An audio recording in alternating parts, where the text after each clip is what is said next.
વડોદરા શિક્ષણ સમિતિની 20 શાળાના ઓરડા જર્જરિત છે। વીએમસીએ પોતાની જે શાળાઓને નોટિસ આપી છે, જર્જરિત બિલ્ડિંગનો ઉપયોગ બંધ કરવા માટે જણાવ્યું છે।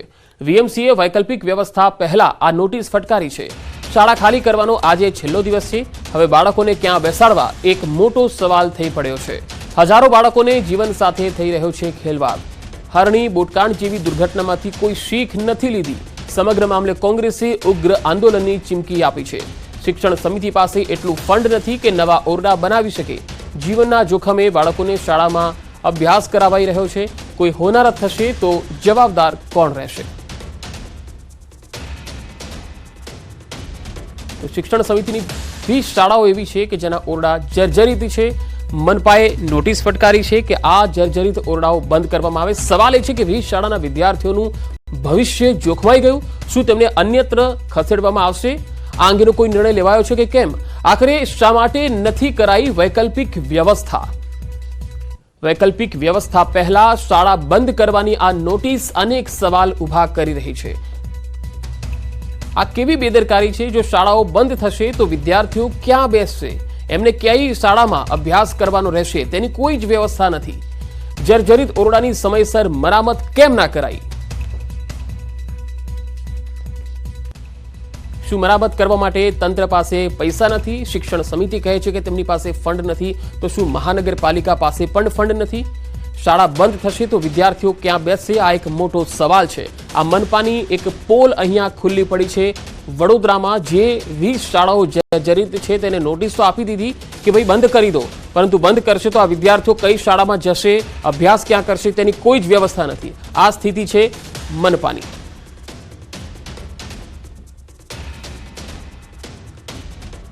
તો મનપાની આ એક પોલ ખુલ્લી પડી ગઈ છે। હજારો બાળકોના શિક્ષણ સાથે મોટા ચેડા થઈ રહ્યા છે।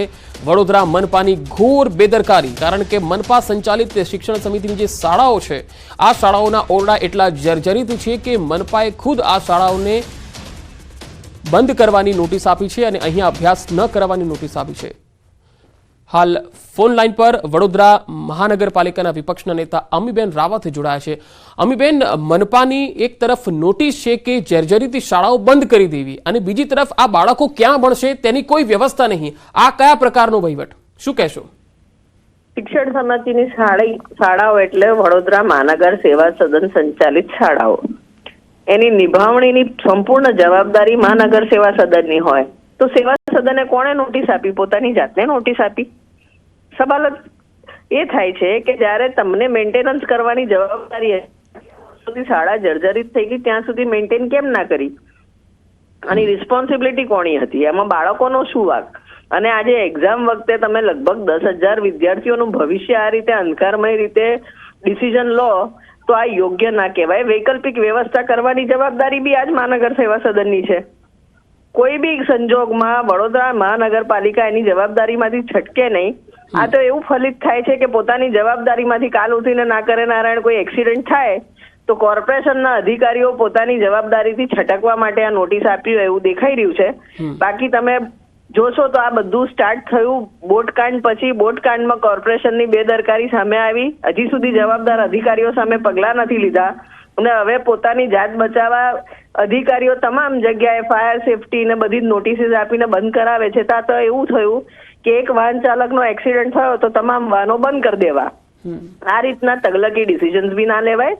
વૈકલ્પિક વ્યવસ્થા કર્યા વગર આ રીતે બાળકોને સ્કૂલો બંધ ના કરી શકાય અને બાળકો માટે વૈકલ્પિક વ્યવસ્થા કરવી પડે ને જે જવાબદાર અધિકારીઓ હતા જેને નિભાવણી કરવાની હતી એ લોકો પર કાર્યવાહી થવી જોઈએ એવું અમે માનીએ છીએ। અમીબેન, જે રીતે શિક્ષણ સમિતિ કહે છે કે અમારી પાસે ફંડ નથી, પ્રાથમિક દ્રષ્ટિએ આમાં ફંડની જવાબદારી શિક્ષણ સમિતિની હોય છે કે મહાનગરપાલિકાની હોય છે કે પછી સભામાં એ બજેટ મંજૂર થતું હોય છે? શું હોય છે?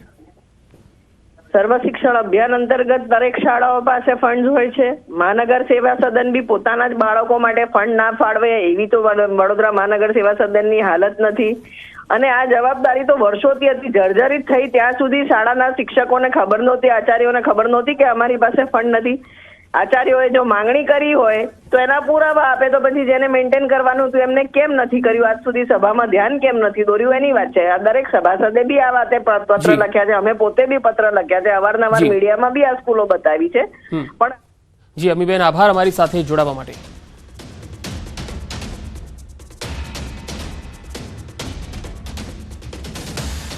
તો આ જ વિષય પર વધુ માહિતી મેળવીશું વડોદરાથી સંવાદદાતા હાર્દિક દીક્ષિત પણ મારી સાથે જોડાયા છે। હાર્દિક, વડોદરાની 20 શાળાઓને નોટિસ આપી દીધી, ચલો જર્જરિત છે એટલે નોટિસ આપી કે ઉતારી લેવી જોઈએ, પરંતુ જે બાળકો ભણે છે એની વ્યવસ્થા કોણ કરશે, કઈ રીતે થશે, એની કોઈ સૂચના નહીં? કેમ મહાનગરપાલિકાના કોઈ અધિકારી બોલતા નથી?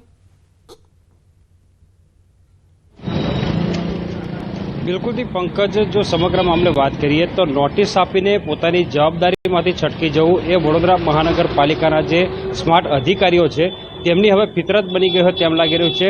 હવે વાત કરવામાં આવે તો ભણશે ગુજરાતને આગળ વધશે ગુજરાતના જે દાવા છે માત્ર કાગળ પર હોય તેમ લાગી રહ્યું છે, કારણ કે તમે તમારી ટીવી સ્ક્રીન પર આ જર્જરિત ઇમારત છે તેની દશા તો જુઓ। શું આ રીતે ભણશે ગુજરાતને, આ રીતે આગળ વધશે ગુજરાત? પંકજ, બીજી વાત કરીએ તો આ જે બાળકો ટીવી સ્ક્રીન પર દેખાઈ રહ્યા છે એ કોઈ અમીર બાપની ઓલાદો નથી કે હાઈફાઈ એસીવાળી શાળામાં ભણે અને પોતાનું ભવિષ્ય જે છે તે ઉજ્જવળ બનાવે। આ બિચારા ગરીબ ઘરના બાળકો છે, તેમના જે માતા પિતા છે તે કાળી મજૂરી કરીને જેમ તેમ કરીને આ બાળકોને ભણાવતા હોય છે। ત્યારે સામાન્ય રીતે વાત કરીએ તો જ્યારે કોઈ વાલી હોય પોતાના બાળકને શાળાએ મોકલે ત્યારે તેને ખુશી થતી હોય કે ચલો મારું બાળક શાળાએ જઈ રહ્યું છે અને ભણી ગણીને કંઈક મોટો માણસ બનશે, પરંતુ અહીંયા ભણતા જે બાળકો છે તેમના વાલીઓને ખુશીને બદલે ચિંતા થાય છે કે શાળાએ ગયેલું મારું બાળક જે છે તે સહી સલામત ઘરે પાછું આવશે કે કેમ। ત્યારે બીજી વાત કરીએ પંકજ, તો વડોદરા મહાનગરપાલિકા દ્વારા નગર પ્રાથમિક શિક્ષણ સમિતિની જે ઇમારતો છે, લગભગ 20થી વધુ ઇમારતો છે, તેમને નોટિસ આપી દેવાય અને જર્જરિત ઇમારત છે તેનો ઉપયોગ કરવો નહીં તેવી સૂચના આપી દેવાય। પરંતુ અહીંયા સૌથી મોટો પ્રશ્ન ઊભો થયો છે કે નગર પ્રાથમિક શિક્ષણ સમિતિ પાસે એટલું ફંડ નથી, અથવા તો જે સમય મર્યાદા આપી હતી એટલે કે 5 દિવસનો સમય આપ્યો હતો, તો 5 દિવસમાં હજારો બાળકો એટલે 10,000થી વધુ જે બાળકો છે, વિદ્યાર્થીઓ છે, તેમને અન્ય કઈ જગ્યા પર શિફ્ટ કરવા, તે સૌથી મોટો પ્રશ્ન જે છે તે અહીંયા ઊભો થઈ રહ્યો છે। બીજી વાત કરીએ પંકજ, તો આ નાના નાના ભૂલકાઓ છે એમને એક સ્થળેથી બીજા સ્થળે જ્યારે સ્થળાંતરિત કરવામાં આવે ત્યારે તેમના માનસ પર અસર થતી હોય છે। બાળકોને પોતાના ભવિષ્યની ચિંતા થતી હોય છે કે હવે અમે કઈ શાળામાં ભણીશું। ત્યારે વોર્ડ કક્ષાએ પણ વડોદરા મહાનગરપાલિકામાં જે શાળાઓ છે તેની દર વર્ષે જાળવણી માટેની જોગવાઈ કરવામાં આવી છે, પરંતુ પાલિકાના સત્તાધીશોને ગરીબ ઘરના બાળકોને ભણાવવામાં બિલકુલ રસ ન હોય તેમ લાગી રહ્યું છે। હાર્દિક, અહીંયા સવાલ એ છે કે શિક્ષણ સમિતિએ કહ્યું છે કે અમારી પાસે ફંડ નથી। આ અંગે વડોદરાના મેયરનું શું કહેવું છે? મેયર કેમ બહાર નીકળતા નથી, આ મામલે બોલતા નથી? બિલકુલથી પંકજ, વાત કરવામાં આવે તો જ્યારે મેયર સાથે વાત કરવામાં આવે તો મેયર કોઈનું કોઈ બહાનું આગળ ધરી દેતા હોય છે। વડોદરા મહાનગરપાલિકામાં એક પ્રથા થઈ ગઈ છે કે થઈ જશે, કરી લઈશું, જોઈ લઈશું, પરંતુ એ કંઈ જોવાતું નથી, કંઈ થતું નથી અને વેદના જે છે તે વેઠવી પડતી હોય છે સામાન્ય નાગરિકોએ। ત્યારે આ કિસ્સામાં પણ આ જ પ્રકારની પરિસ્થિતિનું નિર્માણ થયું છે। વડોદરા મહાનગરપાલિકાએ અગાઉથી આ જે શાળાઓ છે તેની તકેદારી રાખવાની જરૂર હતી, કારણ કે એવું તો છે નહીં કે હરની બોટકાંડ થયો ત્યારબાદ રાતોરાત આ જે શાળાઓ છે તેની દુર્દશા થઈ ગઈ। વર્ષોથી જે વાલીઓ છે અને જે રાજકારણીઓ છે, વિપક્ષ છે, તે બૂમો પાડતો આવ્યું છે કે શાળાઓની જાળવણી કરો, કારણ કે બાળકોના ભવિષ્યનો અને જીવનો બંનેનો સવાલ છે, પરંતુ વડોદરા મહાનગરપાલિકાના સત્તાધીશોને ફક્ત ને ફક્ત મલાઈ કમાવામાં રસ હોય તેમ લાગી રહ્યું છે। પંકજ જી હાર્દિક, આભાર માહિતી આપવા માટે। તો આ સ્થિતિ છે વડોદરામાં શાળાઓની, ખાસ તો સરકારી શાળાઓ જે પ્રાથમિક શિક્ષણ સમિતિના અંડરમાં મહાનગરપાલિકા સંચાલિત શાળાઓ છે, 20 શાળાઓને નોટિસ તો આપી દીધી, પરંતુ અહીંના બાળકો ક્યાં જશે ભણવા એની કોઈ જ વ્યવસ્થા નથી। શિક્ષણ વિભાગે હવે અહીંયા હસ્તક્ષેપ કરવાની જરૂર છે।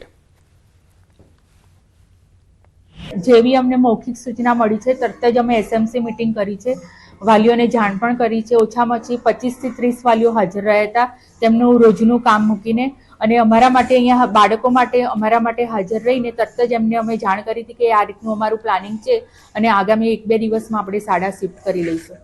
વ્યવસ્થા એવું છે કે આપણે ત્યાં જે એક શાળા અમુક એવી છે કે જ્યાં એક પાડીએ બેસે છે અને ત્યાંની નજીક પડે, વિદ્યાર્થીઓને બહુ દૂર ના જવું પડે, નજીકની જ આપણી કોર્પોરેશનની શાળા છે એમાં પાડી પદ્ધતિ કરીને આપણે બેસાડવાની કોશિશ કરીએ છીએ। વડોદરા નગર પ્રાથમિક શિક્ષણ સમિતિ દ્વારા સંચાલિત લગભગ 20 જેટલી શાળા છે તે જર્જરિત હાલતમાં છે। હરની હોળી દુર્ઘટના બની ત્યારબાદ આ જ તમામ શાળાઓ છે તેમને નોટિસ ફટકારવામાં આવી હતી પાલિકા દ્વારા। ત્યારે ખાસ કરીને વાત કરીએ તો વડોદરા મહાનગરપાલિકાએ આ જે શાળાઓ છે તેમને નોટિસ ફટકારીને બિલ્ડિંગનો ઉપયોગ જે છે તે બંધ કરવા માટે જણાવ્યું હતું। નોટિસની જે સમય મર્યાદા છે તે પૂરી થઈ ગઈ છે, તેમ છતાં જીવના જોખમે બાળકો જે છે આ જ શાળામાં અભ્યાસ કરતા હોય તેવા દ્રશ્યો જે છે તે જોઈ શકાય છે। એટલે આ જર્જરિત ઇમારતમાં ભણતા બાળકો સાથે કોઈ જાતની હોનારત થાય તો તેના માટે જવાબદાર કોણ, તે સૌથી મોટો સવાલ જે છે અહીંયા ઊભો થઈ રહ્યો છે. બીજી વાત કરવામાં આવે તો શિક્ષણ સમિતિ પાસે કોઈ વિકલ્પ ન હોવાથી બાળકો અહીંયા અભ્યાસ કરવા માટે આવી રહ્યા છે અને શિક્ષકો પણ બાળકોને આ જર્જરિત ઇમારતમાં ભણાવવા માટે મજબૂર બન્યા છે. વડોદરા મહાનગરપાલિકાની જવાબદારી બને છે ત્યાં શાળાઓનું સમારકામ કરવામાં આવે, પરંતુ પાલિકાના જે સ્માર્ટ અધિકારીઓ છે તેમને આ શાળાની જે સમારકામ છે તેની જવાબદારીમાંથી છટકબારી શોધી કાઢી અને જે નગર પ્રાથમિક શિક્ષણ સમિતિ છે તેને નોટિસ ફટકારીને બિલ્ડિંગનો ઉપયોગ જે છે તે ન કરવા માટે સૂચના આપી દીધી. ત્યારે હજારો બાળકોના જીવ જે છે તે આ જર્જરિત ઇમારતોના કારણે જોખમમાં મુકાયા છે. તો બીજી તરફ કોંગ્રેસની વાત કરવામાં આવે તો સમગ્ર મામલે જે છે તે વડોદરા શહેરનું રાજકારણ ગરમાયું છે અને કોંગ્રેસ દ્વારા ચીમકી ઉચ્ચારવામાં આવી છે કે જો વહેલામાં વહેલી તકે આ જે તમામ શાળાઓ છે તેમનું સમારકામ નહીં કરવામાં આવે તો કોંગ્રેસ દ્વારા આ સમગ્ર મામલે જે છે તે ઉગ્ર આંદોલન કરવામાં આવશે. હાર્દિક દીક્ષિત, ન્યૂઝ 18 ગુજરાતી, વડોદરા.